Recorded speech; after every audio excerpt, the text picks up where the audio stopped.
Hello दोस्तों, अस्सलाम वालेकुम। मेरा नाम अनिल कुमार है और आज हम एक टॉपिक के ऊपर डिस्कस करने जा रहे हैं, that is US demand for military base, Pakistan stance and consequences. के यूनाइटेड स्टेट्स ऑफ अमेरिका ने जो बेस की डिमांड की है पाकिस्तान से, उसको डिस्कस करेंगे। फिर हम देखेंगे कि पाकिस्तान का उसके ऊपर क्या स्टांस है, पाकिस्तान की क्या पॉलिसी है, और हम पढ़ेंगे कि अब पाकिस्तान अलोज देन क्या होगा, अगर पाकिस्तान अलो नहीं करता बेस का तो क्या होगा, और फिर इन finally we will discuss what's option for Pakistan.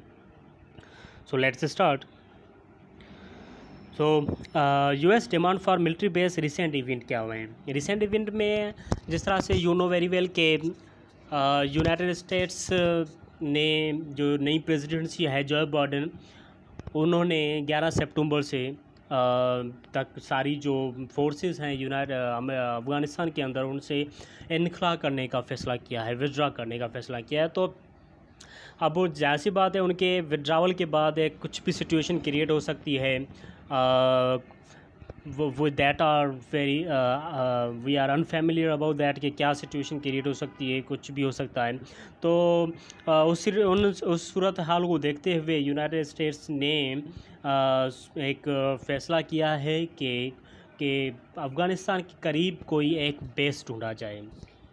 तो जो फर्स्ट ऑफ ऑल के policy of general Kenneth MC Kenji junior, commander of US central command CENTCOM, ये जो जनरल केनेथ एमसी केंजी है, 2-3 मंथ पहले इन्होंने एक पॉलिसी दी थी जिसमें इन्होंने कहा कि अफ़गानिस्तान के करीब कोई एक बेस होना चाहिए। उन्होंने कोई पाकिस्तान का नाम नहीं लिया, बट उन्होंने कहा कि सेंट्रल एशिया में या फिर जो है वो उसके अफ़गानिस्तान के जो नेबरिंग कंट्रीज़ है वहाँ पर, या जैसे इंडिया का जो नादरन बॉर्डर है, नादरन एरियाज़ हैं, वो भी अफ़गानिस्तान से नज़दीक पड़ता है, तो वो हो सकता है। तो उन्होंने कोई नाम नहीं लिया कि कहाँ पे बेस होना चाहिए, उन्होंने जस्ट ये बात की।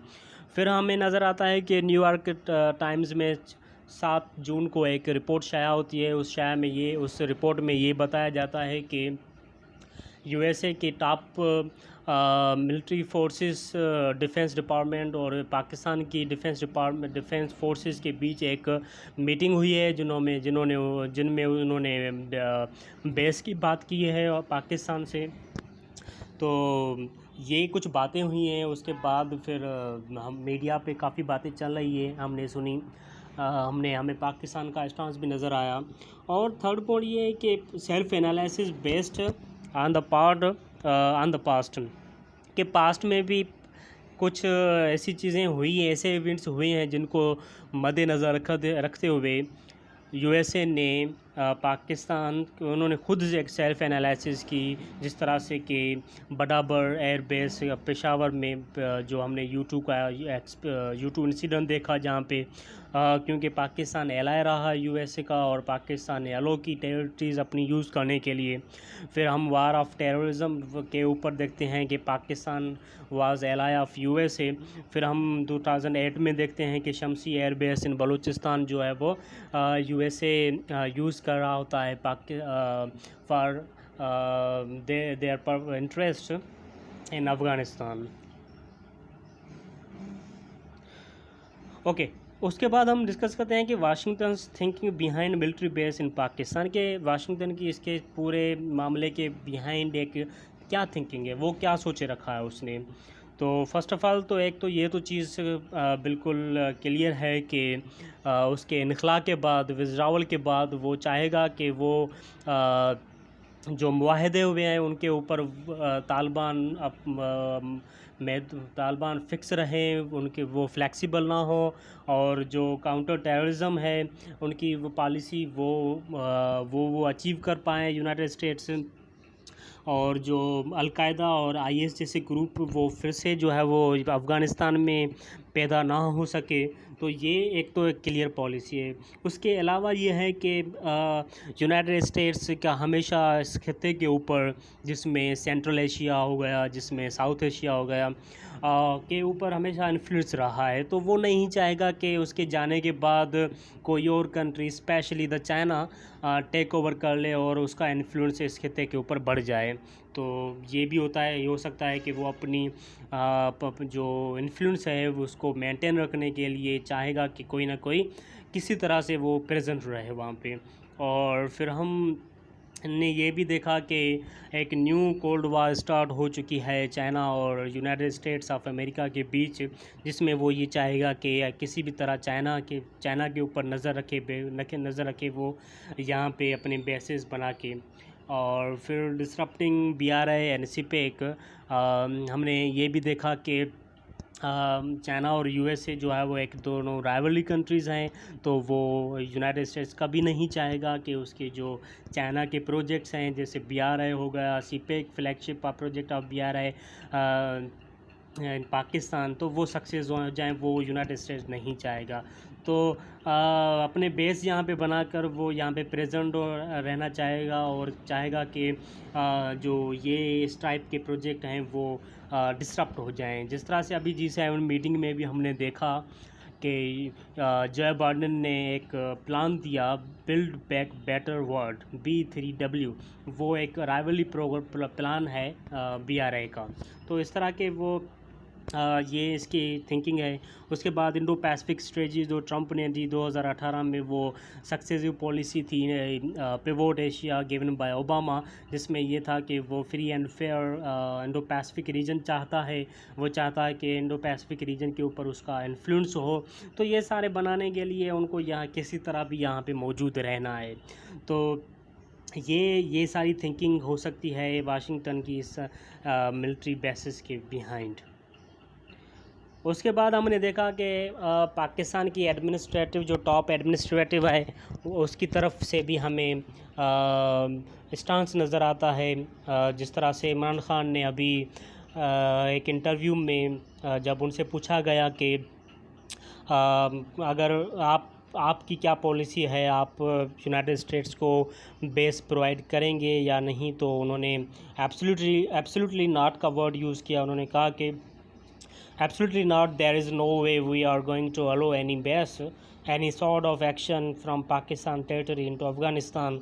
उसके बाद शाह मोहम्मद कुरैशी जो फाइनेंस मिनिस्टर हैं, उन्होंने पार्लियामेंट में भी ये कहा कि no sir, we don't intend to allow boots on the ground and no US passages are being transfer to Pakistan. तो इन सारों को देख के कि पाकिस्तान की हमें पॉलिसी बिल्कुल क्लियर नज़र आती है कि पास्ट की तरह हम एम्बिग्यूएट नहीं हैं, हम अनइक्विवोकल नहीं हैं, हम क्लियर हैं बिल्कुल अपने स्टांस में कि हम अपनी टेरिटरी किसी और कंट्री को यूज़ करने के लिए नहीं दे सकते।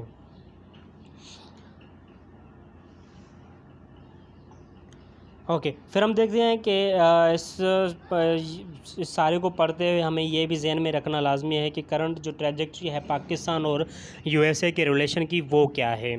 तो हमें कई जगहों पे कोऑपरेशन भी नज़र आ रहा है, तो कई जगह पे हमें डाइवर्जेंसी भी नज़र आ रही है। तो कोऑपरेशन जिस तरह से ट्रेड में हो गया, फिर अफ़गानिस्तान के ऊपर जो फैसिलिटेशन प्रोसेस में पाकिस्तान ने अमेरिका का साथ दिया, अफ़गानिस्तान का साथ दिया, जो रोल प्ले किया, वो भी एक कोऑपरेशन की तरफ एक इशारा है। उसके अलावा जो रिसेंटली कुछ ऐसे वाक़यात भी हुए जो डाइवर्जेंट को शो कर रहे हैं, जिस तरह से रिसेंटली कांग्रेस मैन ने एक बिल इंट्रोड्यूस कराया हाउस के अंदर। तो उसमें ये कहा कि जो पाकिस्तान है नॉन नेटो एलाय जो 2004 में बना था, उसका वो डेजिग्नेशन ख़त्म किया जाए। उसके अलावा फिर मार्च में एक मीटिंग होती है क्लाइमेट चेंज के ऊपर, जिसमें 40 लीडर्स को बुलाया जाता है तमाम कंट्रीज़ के, जिसमें भूटान के भी जो है वो लीडरशिप मौजूद होती है, बट पाकिस्तान को इनवाइट नहीं किया जाता। और फिर हमने 2-3 दिन पहले ये भी देखा कि पाकिस्तान ने FATF के ऊपर अपने 27 में से 26 पॉइंट क्लियर कर लिए थे, उसके बावजूद भी पाकिस्तान को ग्रे लिस्ट में रखा गया, क्योंकि इस USA का FATF बॉडी के ऊपर बहुत ज़्यादा इन्फ्लुएंस है। तो उसके बाद फिर इंडो US अलायंस है कि जो US और इंडिया है उसकी मिलिट्री अलायंसेस, और वो एक दूसरे के बेस यूज़ कर सकते हैं, इंफॉर्मेशन शेयरिंग वगैरह। तो ये सारी जो इंडो पैसिफिक इंडो US जो टाइज़ जो इंक्रीज़ हो रहे हैं वो एक इशारा है तो decreasing ties between the US and Pakistan. फिर हम ये डिस्कस करते हैं कि why Pakistan has rejected demand. तो Pakistan past dealing with Washington, हम पाकिस्तान हमने देखा है कि पास्ट में जो USA की पॉलिसी है पाकिस्तान की तरफ, वो अपॉर्चुनिस्टिक पॉलिसी नहीं है, वो हमें इंटरेस्ट बेस्ड पॉलिसी नज़र आती है, वो हमें ऑल वेदर फ्रेंड्स की पॉलिसी नज़र नहीं आती, वो हमें बस और सिर्फ अपॉर्चुनिस्टिक नज़र आती है कि अपॉर्चुनिटी के टाइम जो है वो पाकिस्तान को याद किया जाता है और जब काम निकल जाता है तो उसको छोड़ दिया जाता है। ठीक है, तो उसको लेकर भी एक ये चीज़ है माइंड में कि अगर हम अभी USA का साथ देते हैं तो क्या हमें ये गारंटी है कि ये जो है वो रिलेशंस लॉन्ग टर्म के लिए हैं। और फिर यह है कि इमरान ख़ान की जो पॉलिसी है वो मैक्सिमलिस्ट पॉलिसी है टुवर्ड्स USA। या इमरान ख़ान अपने इक़्तिदार में आने के बाद वो काफ़ी US के क्रिटिक थे, उन्होंने न सिर्फ USA को क्रिटिक किया बट उन्होंने प्रीवियस गवर्नमेंट जो पाकिस्तान की उनको भी क्रिटिक किया कि उनकी पॉलिसी टुवर्ड्स यूनाइटेड स्टेट्स सही नहीं थी। और फिर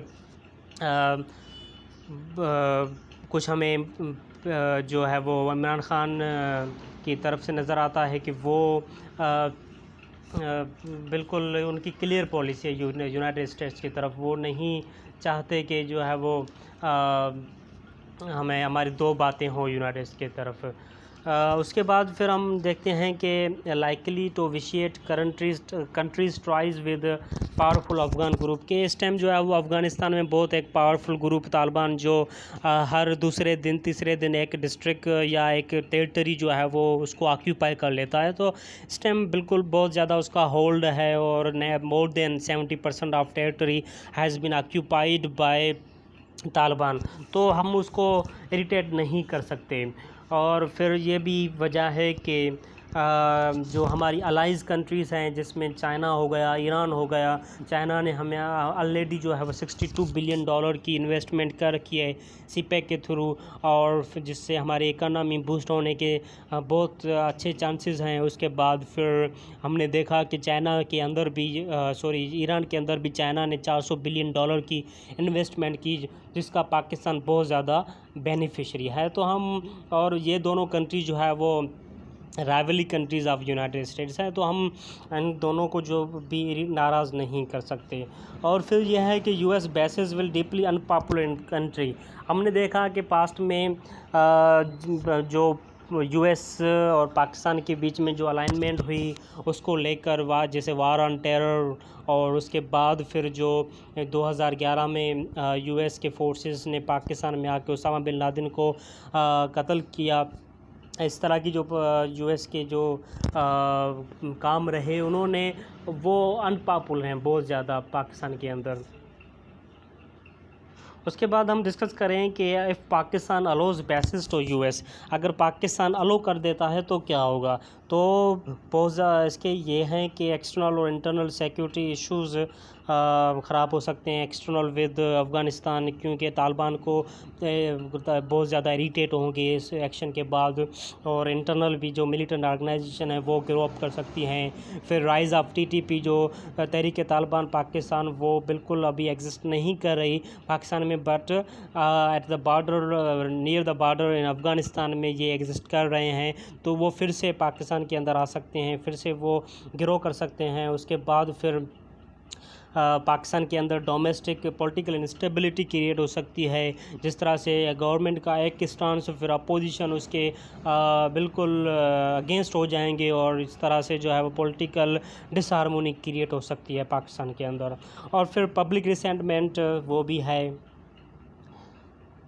और फिर हम डिस्कस करते हैं कि इफ़ पाकिस्तान डज़ नॉट अलो तो क्या होगा।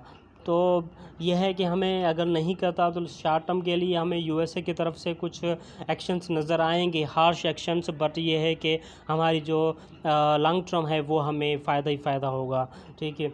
जिसमें यह है कि जियोपॉलिटिकल प्रेशर ऑन पाकिस्तान, जिसमें एफएटीएफ का हमने देखा अभी रिसेंटली, और फिर depends in US India relations के सारा यूएस का फोकस इंडिया को मेजर पावर बनाने में, और फिर उसको पुलिस ऑफ साउथ एशिया या फिर चाइना को कर्टेल करने में उसकी कंटेनमेंट जो पॉलिसी है वो सारी इंडिया की तरफ फोकस कर जाएगी।